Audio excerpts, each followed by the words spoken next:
Welcome, everybody.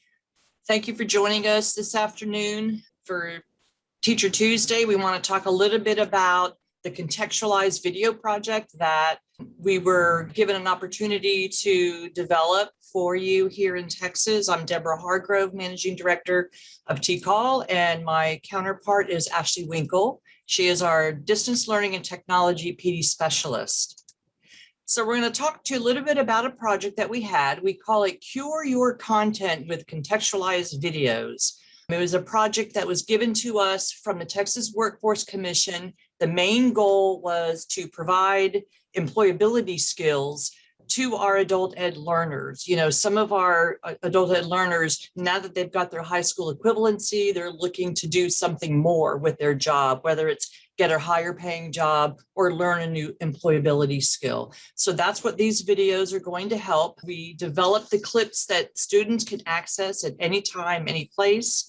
It's going to help them prepare for a job. Some of these include some digital literacy, like how to create a resume or a cover letter. It allows us to provide some resources to the teachers. So as we go through the presentation, you'll not only see the video clips, but we've taken an entire lesson plan and included it, and we've got some teacher resources for you as well. We've got 20 lessons in English and 20 in Spanish. They're no longer than 15 minutes in length. Some might be 8 minutes, as you'll see. And we were able to choose a diverse group of people that was representative of adult learners throughout Texas. Here's a quick overview of our video project.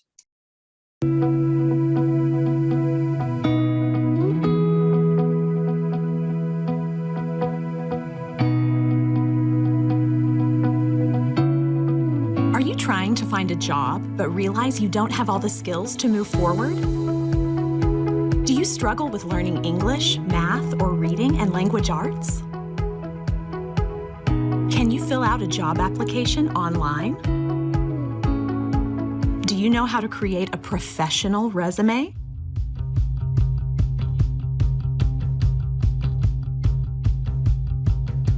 You're not alone. Follow our learners as they focus their efforts on enhancing their skills in those areas.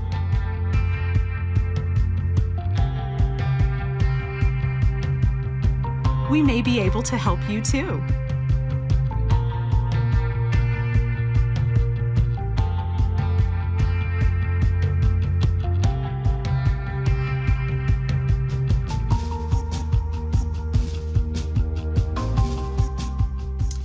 So that's our highlight video. We're kind of proud of it. We actually utilized the Carnegie History Library in downtown Bryan. So that was real fun to be able to do that. When we got the project and we started putting our heads together on how did we want to approach this? What was the plan? What did we want it to look like when it finished? We had a couple of questions. Do we use actors or do we use real teachers? How do we determine the topics? Should we create a template? Are there differences between teaching a lesson in English and teaching the Spanish version of the lesson?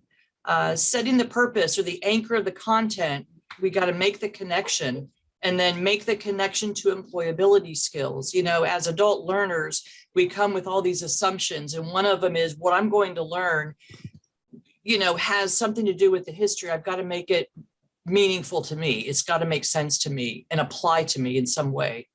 And so as we started talking about these questions, we realized that, you know, for it to be authentic, we use teachers. Now, we do have some lessons learned that we're going to talk about at the end. The way we determined the topics was we did a needs assessment out in the field and found out what were the toughest things that students still hadn't grasped yet, and what did they still need to learn. And we were able to take that and divide it up into like 5 categories. There's a category of math, workforce and technology, ESL, and reading and language arts. So when we talk about participation, this is how we sort of spread it out. We've got Texas AEL instructors and support staff who would be helping us with the project, but also would benefit from the project, from the content of the project. Texas AEL students. We used real AEL students by going up to the Dallas-Fort Worth area and working with Delia Watley and Irving ISD and her partners around town. We used, of course, our TCAL staff to help us brainstorm. Creative Canon videographers based out of Amarillo were the group that we went with to help us videotape these lessons. We also had to contact a professional Spanish editor. And Ashley, you might want to pop in on this one. I think we realized at some point that we needed someone who did that professionally. Yes. So we realized that we did not know anybody who could actually edit our Spanish videos and more so our Spanish slides. So we ended up seeking out the help of a Spanish editor who was a professional so that we could make sure that we had all the grammatical and punctuation correct Right. for those slides. She ended up she was from South America, wasn't she?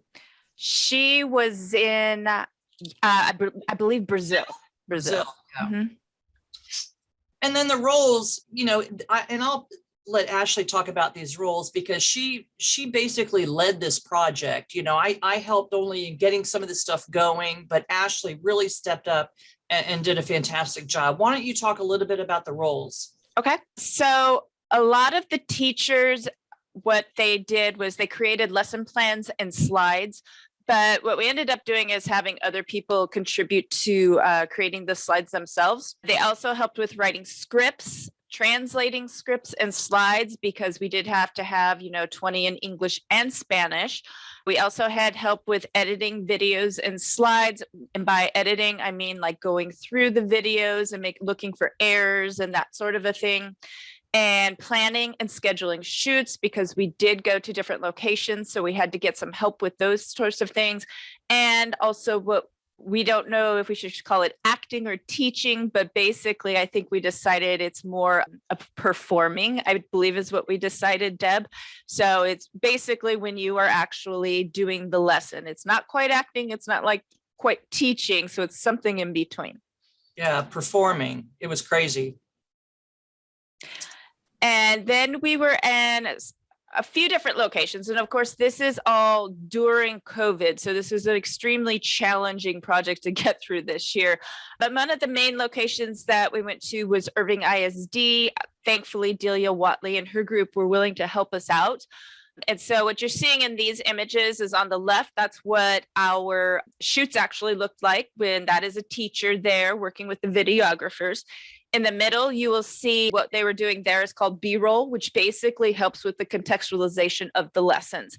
So in this case, we have our student actor. His character name is Isaiah, and he is trying to get a job in construction at the Adult Ed Med. So they actually have him doing some sawing and things like that as they are filming that. And then on the right, you see one of our other student actors, Fernando, and he's basically doing a student interview for us. Delia also hooked us up with a couple of organizations in the area. In this one, this was The Study in Irving, and this is just a really cool building, just a beautiful building that we were able to get some more B-roll footage, which included in this one, we were able to get more student footage. So this was another example. We did a lot of different versions of the student interviews, but we also got the students were able to walk around and get on a computer and make it look like they're studying or even socializing. At one point, I think they had them going up and down the stairs like they're running to class.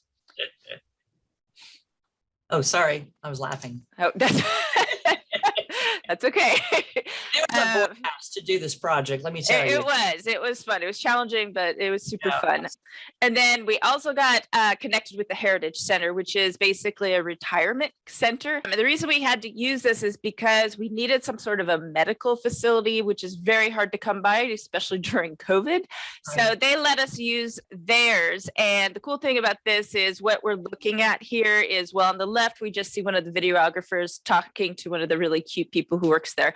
But in the middle, what you're seeing is in one of our lessons, what was happening is the nurse was trying to understand what was wrong with her patient because he kept falling in the middle of the night. So she had to use her scientific method skills, which she found out was because his slipper was broken. So he kept tripping over his slipper. So there's a picture of the slipper, and they got all of this into their B-roll footage.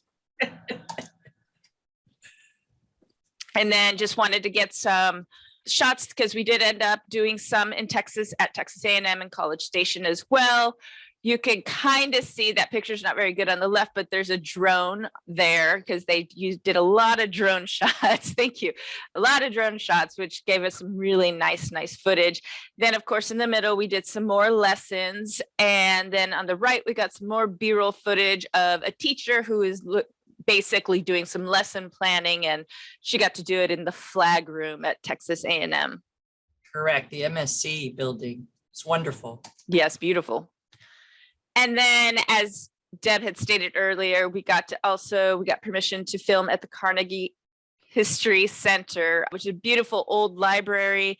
We did some outdoor footage that day. It was extremely windy, as you can see, and they were using those big, I don't know what you call those, but they were trying to block the wind and the sun, and it was very challenging.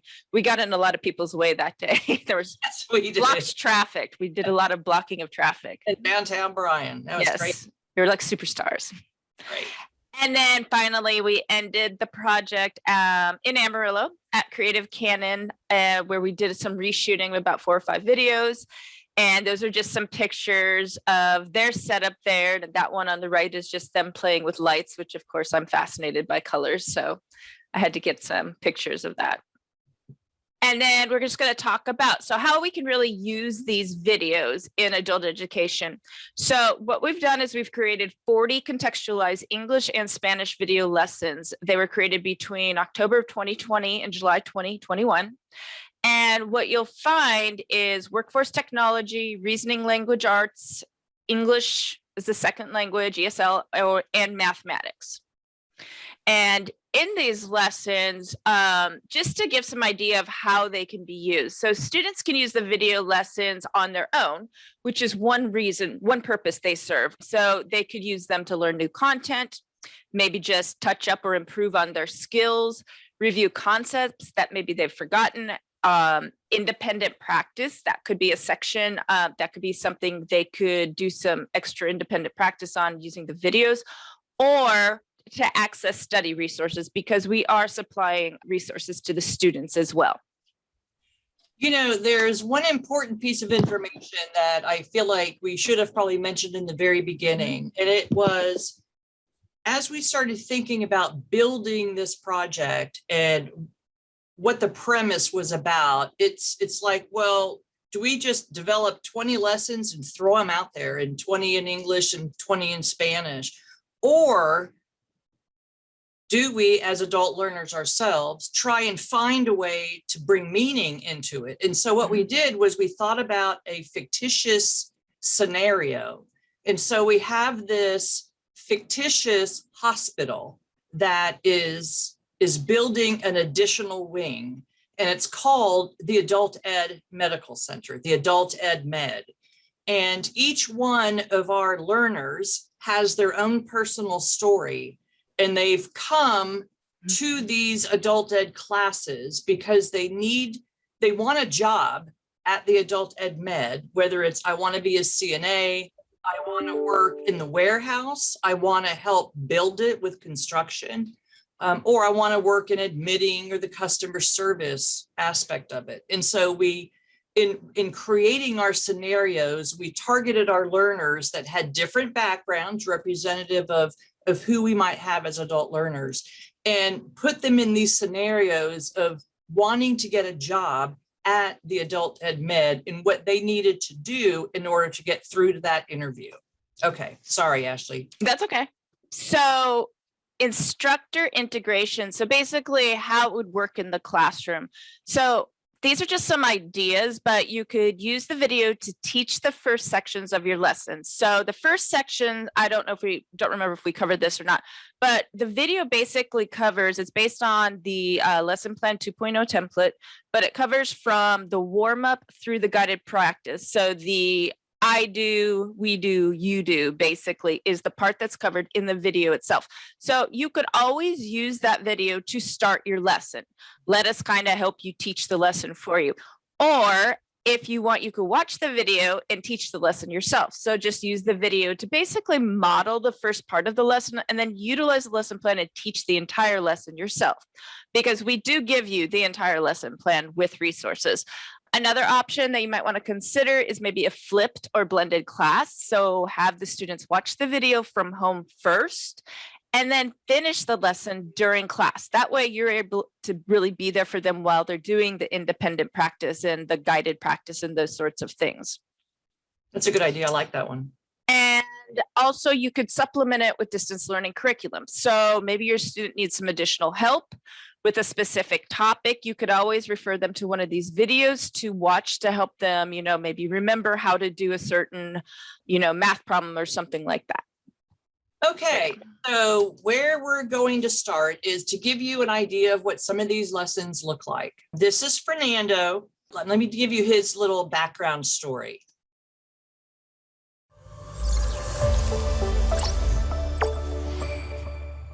I'm turning 40 this year. My kid is turning 16 in March. I work in a warehouse. I'm a forklift driver. I work like 50 to 55 hours a week. With high school, when I was in 11th grade, and I was like, through all these years, I've been kind of pushing myself to get my GED, And I'm a single dad, and I wanna be like an inspiration to my son, That's one of the reasons I'm doing it.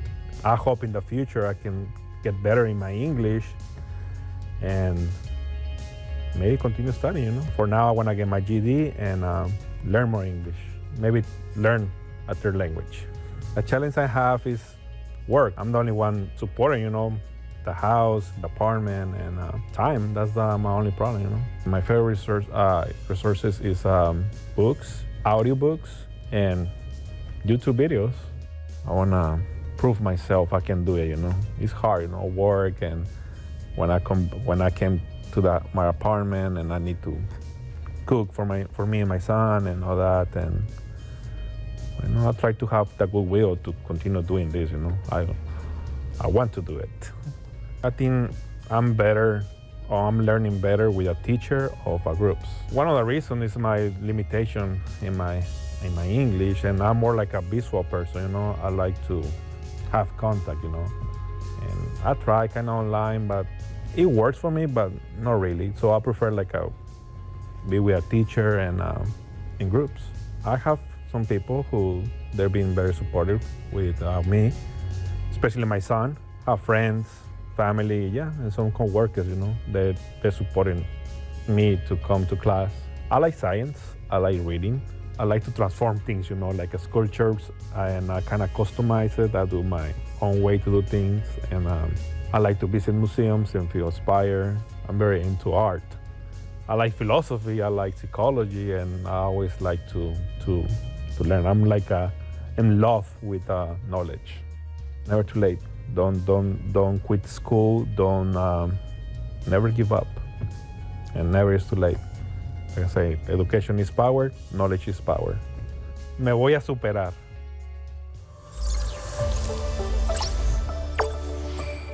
We love Fernando. He was so good.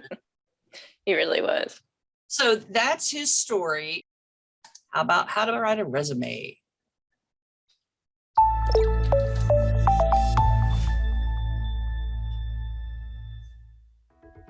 Hello, my name is Ashley.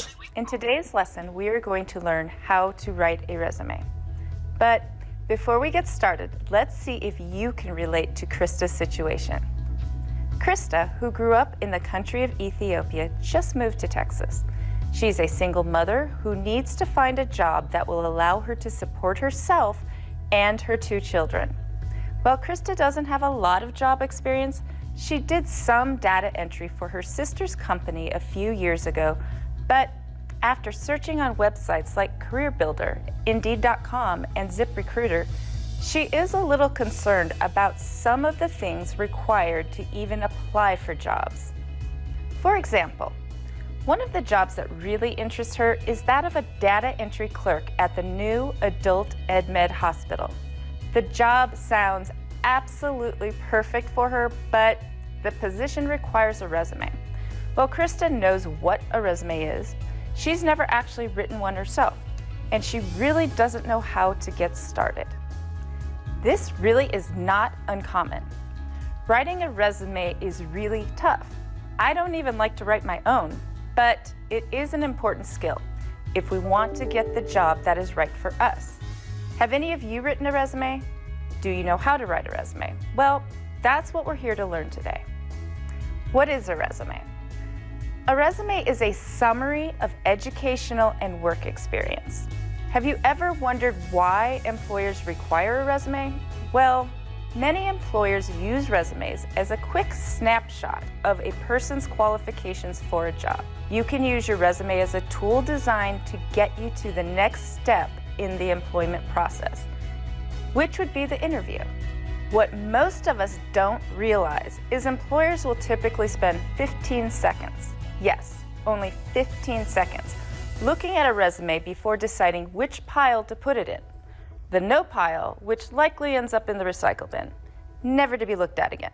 Or the yes pile, which might lead to a possible interview. There are 3 types of resumes: the chronological resume, the functional resume, and the hybrid resume. Chronological resumes list your work history in order of date with the most recent job on the top. Functional resumes focus more on skills and experience than work history. This is best if you want to highlight your skills or if you're seeking a career change. The 3rd type of resume is the hybrid resume. Basically, it's a blend of them both, with skills being listed before the work experience. This type of resume is best if you have a mix of relevant skills mixed with similar work experience. The chronological resume is the most common format. If you don't know what chronological means, it's basically a record of events that starts with the earliest event and follows the order in which they occurred. This is called chronological order. A chronological resume lists work history in chronological order starting with your most recent job. So maybe your most recent job was a cashier at a grocery store, down to the earliest position, which might be your first job, like a babysitter.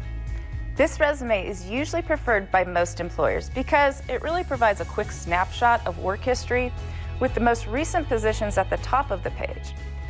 It is best to use this format if you have a solid work history. Your experience relates to the job you're applying for. So that's basically one of the lessons. This one is 16 minutes long, how to write a resume. Ashley did a fantastic job, by the way, on this one. But most of the videos, we tried to get them as close to 15 minutes as possible.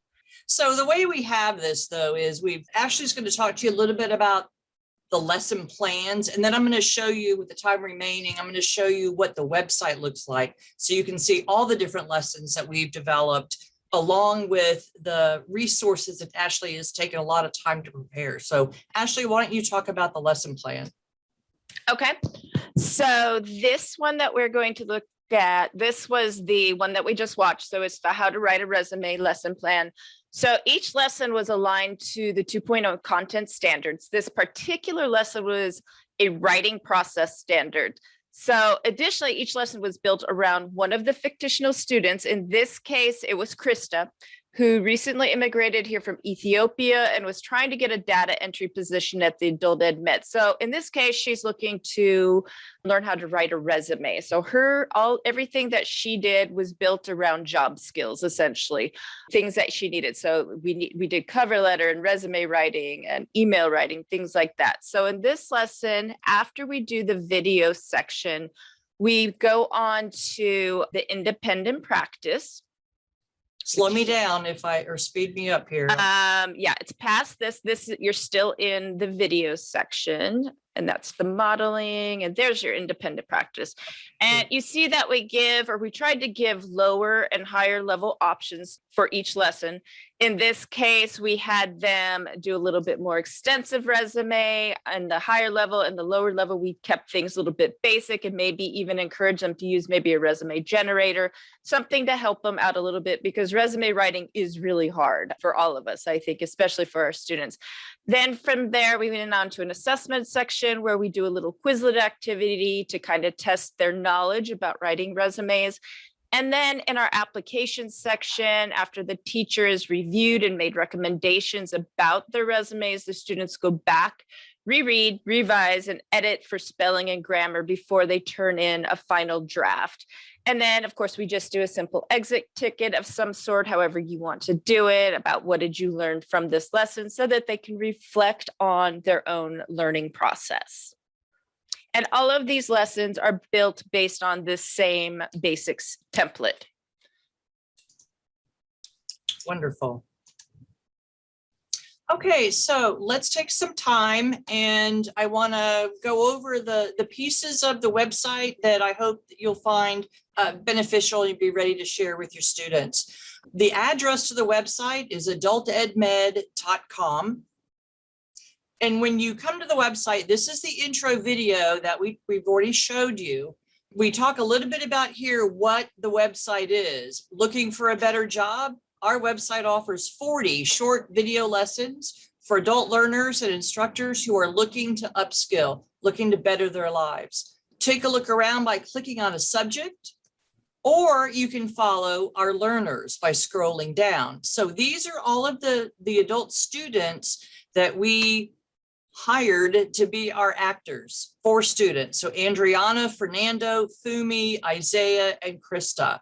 So if an adult student maybe, maybe connects with one of these stories, they're more likely to follow the story. And so they would be following Andriana. And if you click on Andriana, you're going to see her video, which let me show you that.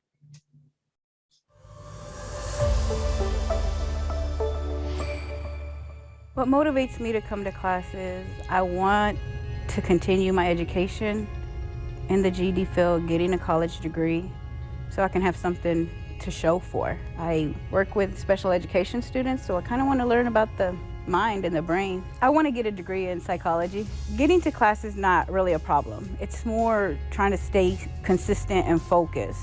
I'd rather be in person than doing the online right now. I manage my time with getting up earlier, so that I can try to complete everything I need to do, and stay up a little bit later. I learn best face-to-face. My favorite subjects in school were science and reading.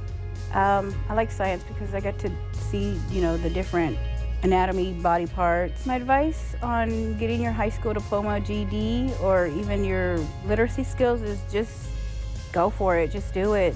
Find whatever classes, resources to sign up, and go for it. Make sure you have a good moral support system also. I have more than one supporter. The main one is my daughter, Aaliyah, my assistant principal. She pushed me to get into the program. Let's get your education furthered. And my best friend. I see my mom as a strong, independent, brave woman. She pushes me to do my best.